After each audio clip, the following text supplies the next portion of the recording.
Social Security has been running out of money faster than Nicolas Cage at a dinosaur bone auction. So it's a little unfortunate that both Republicans and Democrats have vowed to keep it part of American policy, and there's currently no serious push to overhaul it or get rid of it altogether. You'd think that if quote-unquote small government Republicans promise to keep such a nationalistic social program that surely it's a necessary staple of this country, right? Well, staple, yes, but necessary, no. The fact is that Social Security actually hurts the American people more than it helps them.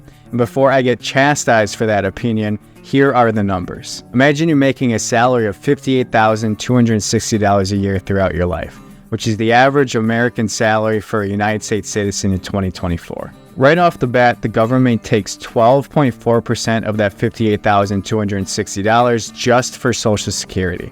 Split between you and your boss, that's $7,222.80 a year. It's rough when you actually see the numbers, I know. So with that salary, over 40 years, you and your employer would pay into Social Security a total of $288,912. So if you were to receive the median yearly Social Security payout of $19,000 a year, it would take you a total of 15 years just to break even. So that in itself is an absolute terrible return. Imagine putting $1,000 into the stock market, waiting 4 decades just to start getting a return on your money. Then after you start that return, it takes you an additional 15 years just to break even. That is exactly what is happening with Social Security and every single American who puts their money into it. So we're missing 2 key factors here. The first is that you actually pay taxes on your Social Security benefits. If somebody has $500 and they've already paid taxes on it and they give it to me, so now just because it goes from them to me, I also have to pay taxes on it, even though they just did. So of course that's not a great thing, but that's not even the worst part about Social Security. The worst part is that the benefit that you should be receiving by Social Security is depleting over decades throughout your life due to annual inflation. So because of this loss to inflation, every single American that pays into the system, by the time they get their benefits of Social Security, they get a negative 4% return on their Social Security. Only the government could figure out a way to talk everyone into having something removed from their check that they make a negative 4% on, and everybody fights to keep it in place, and it becomes a political icon.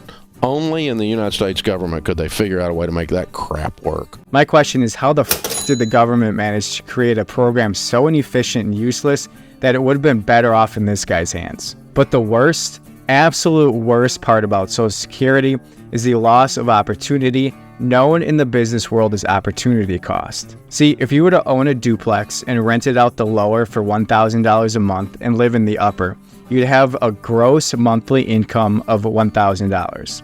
If you were to instead rent out the upper for $1,000 and live across town in an apartment for $800 a month, you'd have a gross monthly income of $1,200.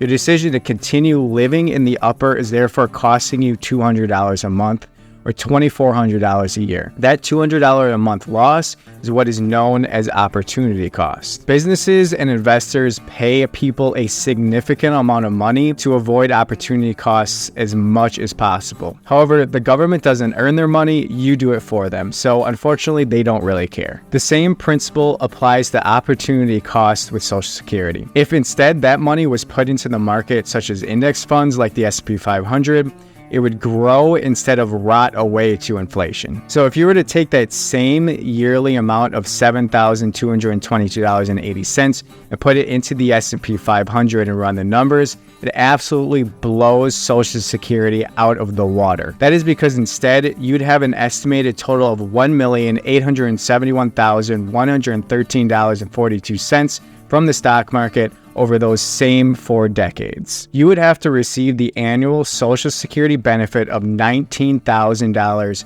over 98 years to equal the benefit of putting your money into the stock market over those same 4 decades. Most people retire at the age of 65, meaning it would take you until the age of 163 for Social Security to match the benefit of taking that same amount of money and putting it into the stock market. Considering that no one other than maybe this guy has ever reached the age of 163, Virtually no one has ever or ever will get what could be considered a good return on their investment from Social Security contributions. Using the 4% rule, which is a common guideline for retirement withdrawals, you could withdraw about $75,000 annually from your S&P 500 investment, which is about 4 times the amount you get from Social Security. This opportunity cost is actually costing Americans more than it is benefiting them. But think about it this way: if the employer continued to pay their share and the employee ceased to pay nothing, but that money went into the stock market instead of Congress's personal cookie jar,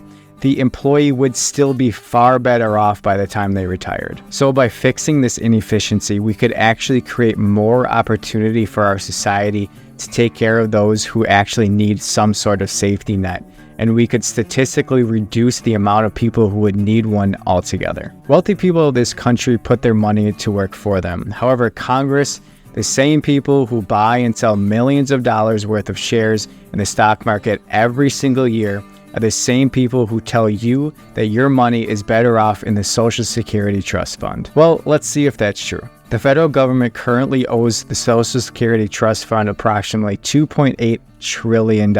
They borrow from Social Security by taking funds not immediately needed for benefits and putting it into bonds. Bonds are essentially loans to the government which are obligated to be repaid with interest. The interest from bonds is paid in 3 ways. Number 1 is taxes, 2, borrowing more money, and 3, tariffs and other fees such as national park fees and postage stamps, things like that. So essentially, you pay the interest. And that, my friends, is what I call systemic pickpocketing. But what are your thoughts? Should we overhaul Social Security? Should we leave it as is? Leave a comment down below and let me know your thoughts. If you like this content, you want to see more, hit the subscription bell and turn on the notifications so you can see all my latest content. Until then, we'll see you next time.